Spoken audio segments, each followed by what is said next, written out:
Salut, c'est Thomas de la pépinière du fruitier. Aujourd'hui je vais te parler de la pomme Jacques le Bel, qui est aussi appelée la pomme double des Vosges. Double, souvent c'est le nom qui est donné pour les pommes de gros calibre. Donc là, pour te donner exemple, on va être sur une pomme de gros calibre. Mais je vais te parler un peu plus globalement de cette pomme en retournant la caméra.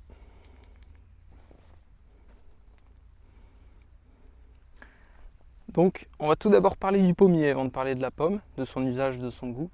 On est sur un pommier qui est quand même assez vigoureux, avec un bois assez fort, mais qui n'a pas de mal à ramifier, qui va pouvoir donc être facilement formé grâce à sa facilité à sortir des branches, ce qui n'est pas le cas sur toutes les variétés anciennes. Ce qu'on peut aussi ajouter, c'est qu'avec le temps, c'est un arbre qui va avoir tendance à devenir pleureur, parce qu'on a quand même des grosses pommes avec des bois assez longs, et même si les bois sont assez gros, ils ont quand même tendance à être très souples et à pleurer facilement, un petit peu comme sur la variété Lance-Caillé ou Cabaret. Voilà, donc bon, à part ça, passons tout de suite à la pomme. C'est une pomme qui met très vite à fruit. Du coup on parle du pommier là, mais c'est un pommier qui met très vite à fruit. C'est-à-dire que là on est sur un arbre de 2 ans, il y a déjà des pommes. Et c'est une des meilleures pommes à cuire pour la partie seconde quinzaine d'août jusqu'à septembre. Au niveau de la cueillette, c'est une variété qui va avoir une maturité échelonnée. Donc ici j'en ai une première qui est mûre. On détecte la maturité sur cette variété à un petit changement de couleur. Ça passe d'un vert à un jaune à peu près. Et là en photo avec le soleil, à mon avis, on verra pas bien. Et surtout on le voit, c'est une pomme qui devient cireuse. Donc on voit tout de suite dès qu'elle est cireuse, c'est qu'elle est mûre.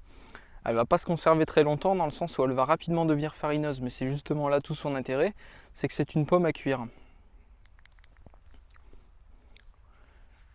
Et comme cette pomme est à cuire, le fait qu'elle soit farineuse va faire qu'elle va se démonter très facilement en compote.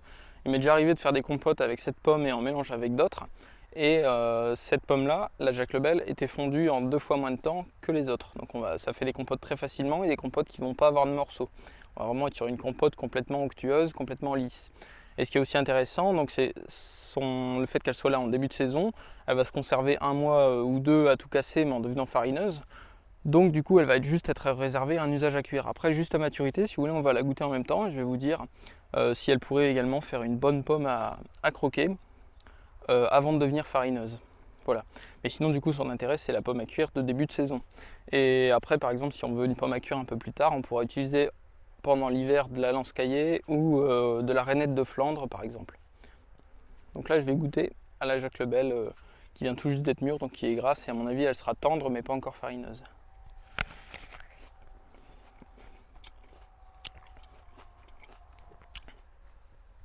Donc on est sur une pomme pour l'instant qui est assez juteuse, un bon équilibre sucre-acidité, c'est aussi pour ça que ça va faire de bonnes compotes en monovariétal on va dire, c'est-à-dire que vous ne mettez qu'une seule pomme et vous aurez une compote quand même très bien équilibrée, qui ne sera pas juste fade parce qu'il n'y a aucune acidité mais pas non plus trop sucrée, ce qui donnerait très soif. Là on va vraiment être sur une compote onctueuse et ça on le retrouve déjà maintenant avec le bon équilibre entre le sucre et l'acide. Et pour le coup là pour l'instant c'est une très bonne pomme à croquer je trouve, pour ceux qui aiment les pommes tendres. Et on a quand même pas mal de jutosité dans le fruit.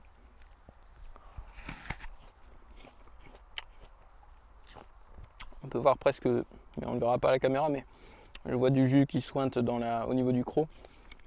Donc ça montre quand même que c'est une pomme assez juteuse. Voilà, du coup pour résumer, c'est un pommier qui est facile à conduire au début, qui pousse assez bien, qui met très vite à fruit, qui fait une très bonne compote rapidement, facilement, et qui n'a pas besoin d'une autre variété pour faire de bonnes compotes ou de bonnes tartes. Je l'ai déjà utilisé également en tarte, et en tarte c'est assez intéressant car la pomme garde son aspect, c'est-à-dire qu'elle ne va pas fondre à la cuisson, visuellement elle va rester pareille, mais quand vous croquez dans votre part de tarte, c'est complètement fondant, donc c'est très intéressant. Après ça dépend des goûts, mais je trouve ça assez intéressant, les tartes ou les pommes croques, je ne suis pas spécialement fan de ça. Donc voilà, la double des Vosges, et qu'on appelle ici la Jacques le Bel. Donc si cette vidéo t'a plu, que tu veux voir d'autres dégustations de fruits, je vais essayer d'en faire le plus possible en ce moment et à l'avenir. Si tu aimes aussi l'activité de la pépinière, si tu aimes les arbres fruitiers en général et que tu veux avoir des conseils là-dessus, n'hésite pas à t'abonner à la chaîne YouTube.